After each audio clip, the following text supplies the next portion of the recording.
The only guarantee you have as a human being is that you are going to die. And if you're lucky, you get to choose how you spend those last moments.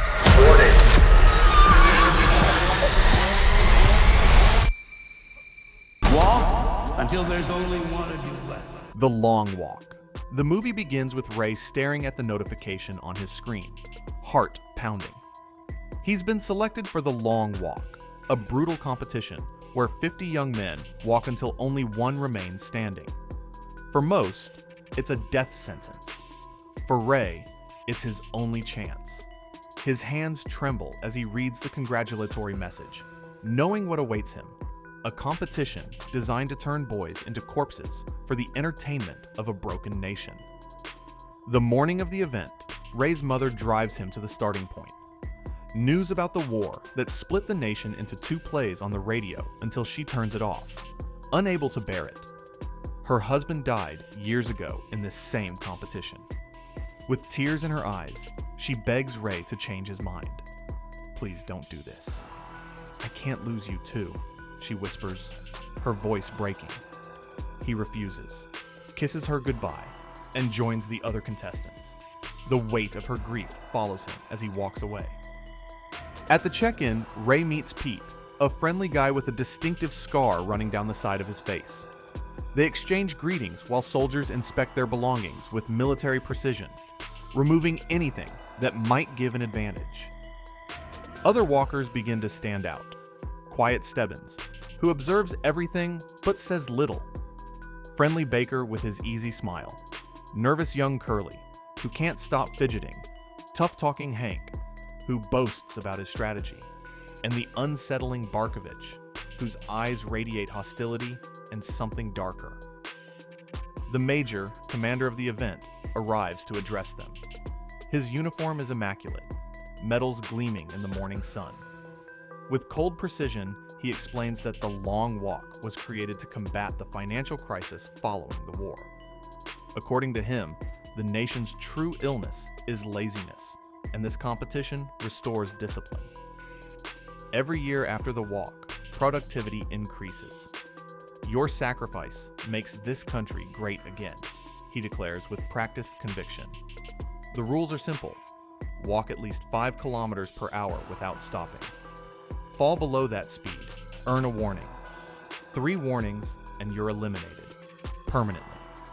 The last walker alive gets money and 1 wish granted without limits. With a gunshot in the air, the competition begins. The walkers set off, followed by soldiers ready to enforce the rules. Ray's heart hammers against his ribs as he checks his speed monitor obsessively. The countryside looks abandoned. Dead animals rotting by the roadside, empty houses with shattered windows, and deserted roads covered in weeds. When Ray comments on this, Barkovich explains that spectators are only allowed at the finish line. "Smile for the cameras," he adds with a sneer. They're broadcasting every painful step. By the 8-kilometer mark, they cross a vast wheat field, golden stalks swaying in the breeze. Ray recognizes it as his state's pride, confirming he's representing his homeland. Stebbins slows down, earning his first warning. Hank suggests it might be a strategy to test limits, but Baker disagrees, calling it a foolish risk. Ray tries to talk to Stebbins, who coldly rebuffs him with a glare that silences further conversation. Soon after, Barkovich pauses to tie his shoelaces, racking up 2 warnings before resuming just seconds before execution. A collective sigh of relief passes through the group as he narrowly avoids death. At the 11-kilometer point, Ray, Baker, and Pete discuss their motivations. Baker admits he's in it for the money, while Ray quotes a Bible verse about wealth, though clarifies he's not religious. He believes none of them truly volunteered. They were all pushed into this by desperation. The first casualty comes soon. Young Curly cramps up badly, unable to maintain pace, despite Ray and Pete's attempts to help him. He collapses, earns 3 warnings, and a soldier coldly executes him with a bullet to the head. His last words, "This isn't fair." hang in the air as the Major delivers an emotionless eulogy, forcing everyone to keep moving. The shock causes several walkers, including Ray, to slow down and earn warnings. Pete offers Ray a cigarette, which he refuses, while Baker accepts one. They're joined by Harkness, a writer who's documenting names and numbers for a book he plans to write if he survives. Pete laughs, pointing out that winning would make the book unnecessary. By the 27-kilometer mark, exhaustion sets in. Pete advises Ray not to think about the finish line, only the next step. They share more about themselves. Pete reveals he was once a singer whose career never took off. They're forming a bond when another walker, Pearson, teases Ray about a teenage girl watching him from the roadside. Their conversation is interrupted when the first contestant collapses in convulsions and is executed, becoming the second casualty. Barkovich mockingly celebrates, saying each death improves everyone's chances of survival. The others look at him with disgust. At the 40-kilometer mark, Hank gets a cramp, but is saved when his friends help him regain pace. When he drops his food, Ray shares some of his own. Meanwhile, Barkovich goads another walker named Rank until he snaps and attacks him. In his rage, Rank earns 3 warnings and is shot. The group explodes in fury at Barkovich, who grins defiantly. As night falls, Ray starts walking in his sleep, dreaming of his mother's song and his home. Pete shakes him awake, keeping him talking about his mom to stay alert. When Ray gets his second and third warnings after stumbling, he lashes out, accusing everyone of secretly wanting the others to die to improve their odds. Day 2 breaks at the 94-kilometer mark. Only 18 of the original 53 walkers remain. Ray apologizes for his outburst as they face a steep incline. Several contestants collapse on the slope and are executed. Just when Ray is about to give up, Pete grabs his hand, helping him catch his breath. By 107 kilometers, Hank begins losing his grip on reality. Harkness twists his ankle and is immediately executed. After a heated argument, Barkovich vows to destroy Pete. The Major appears at the 160-kilometer mark to congratulate the survivors, urging them to continue to the finish line. One walker attempts to escape and is gunned down instantly. The survivors, now calling themselves the Musketeers, share their wishes. Baker dreams of a spaceship. Hank crudely wishes for women, and Pete, surprisingly, says he'd ask for 2 winners instead of 1. Ray hesitates, then admits he wishes for total change. Baker warns him such talk could be dangerous, but Ray stands firm. If he doesn't win, he's dead anyway. On the third night in pouring rain, Ray sleeps briefly on Pete's shoulder, while Pete continues walking. By day 3, at 231 kilometers, Baker nearly gets caught taking a bathroom break. When he rejoins them, the smell gives him away, and they ask him to walk a few meters apart. Alone with Pete, Ray reveals the truth. His father taught forbidden knowledge, was arrested by soldiers, and the Major personally gave him a choice: swear loyalty to the state or die. His father refused and was executed in front of his family.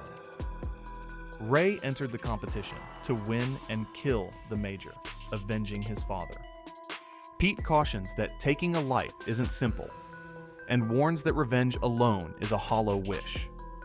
By 273 kilometers, madness claims several walkers. One attacks a soldier and is crushed by a tank. Another strips naked and walks the wrong way. At 323 kilometers, Stebbins points out that Hank is losing it. When Hank attacks a soldier, he's shot in the leg and left to bleed out slowly as a warning. Baker tries to help him, but Ray holds him back, saving his friend's life. Day 4 arrives and only 6 remain: Ray, Pete, Barkovich, Stebbins, Baker, and Parker. They learn Hank was married and promise that whoever wins will share the prize with his widow. Stebbins admits he's sick, his body betraying him after years of perfect health. Barkovich, tormented by guilt over Rank's death, begs to join their group. The moment they accept him, he pulls out a spoon and takes his own life, unable to bear the weight of what he's done. With 418 kilometers behind them and only 5 walkers left, they sing together through the night. By dawn, they've reached 447 kilometers. Ray's shoes fall apart, forcing him to continue barefoot.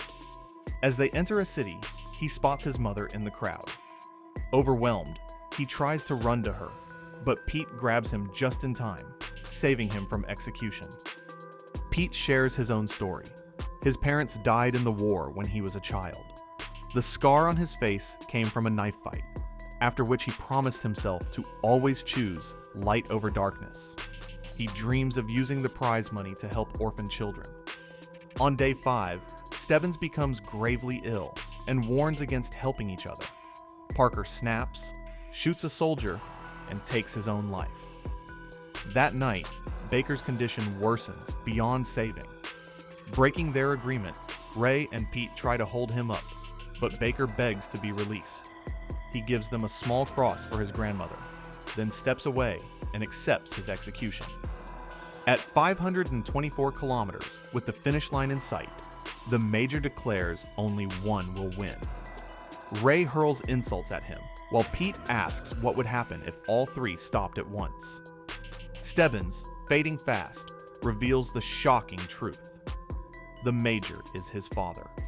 He joined, hoping to be finally recognized. Accepting his fate, Stebbins stops walking and is executed. Only Ray and Pete remain. Under the pouring rain, Pete confesses that, as a child, he rarely thought about death until facing it. Now, he understands the only certainty in life is death. And if you're lucky, you choose how to spend your final moments. At 532 kilometers, they reach a village where crowds cheer. Pete suddenly sits down, ready to surrender. Ray begs him to continue, not realizing he's slowing down himself. The Major executes Ray on the spot, declaring Pete the winner. The Major asks Pete's wish. Pete requests a soldier's rifle, claiming he'll pass it to his children. The moment the weapon is in his hands, Pete turns it on the Major. "This is for Ray," he declares, and pulls the trigger. With the commander dead, Pete walks alone down the empty road, fading into the horizon. Thank you so much for watching. Your presence here really makes a difference. Hit the like button, subscribe, and stay tuned for more great movies and stories.